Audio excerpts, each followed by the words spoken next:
Female inmates at a Minnesota prison are being forced to share showers with a 53-year-old man convicted of murder. Genevieve Gluck with Redux is reporting that Bradley Richard Servio, who is serving a life sentence for beating a man to death with a hammer before lighting the house on fire to cover up his crime, was transferred into Minnesota's only women's-only prison, MCF Shakopee, last year after he began identifying as trans. Female inmates report feeling violated that they are forced to shower with Servio, who admittedly had anger issues when he was housed in the male estate.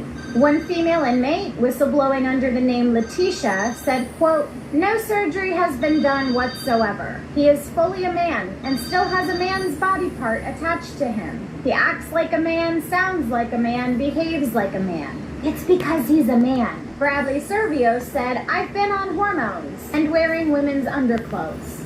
Prison officials ignored the concerns of women like Letitia, who was reportedly told, quote, "There's nothing the authorities can do about it unless something really happens to me." At least 6 men have now been transferred into the Minnesota Women's Prison since 2023, half of whom are serving or have served time for charges related to the sexual abuse of children. Another woman inside, going by Carrie, said, quote, "I just don't understand why the Department of Corrections would put violent men and sex offenders around all these women." Bradley Servio, who calls himself Aurora, was transferred into the women's prison 5 months before the state's new gender identity policy was put into place, meaning they sent him there to live and shower with women because they wanted to.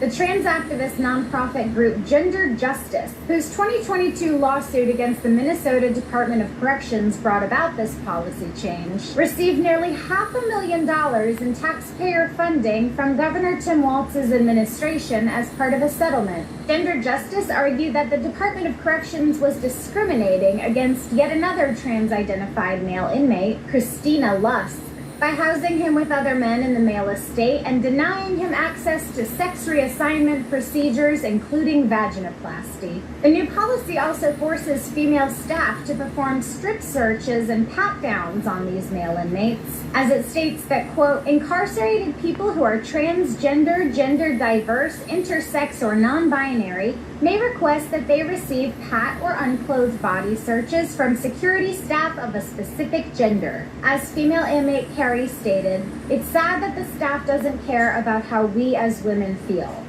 For more pro-woman, pro-child safeguarding news and commentary, please visit redux.info or visit us on X at ReduxMag. Hey,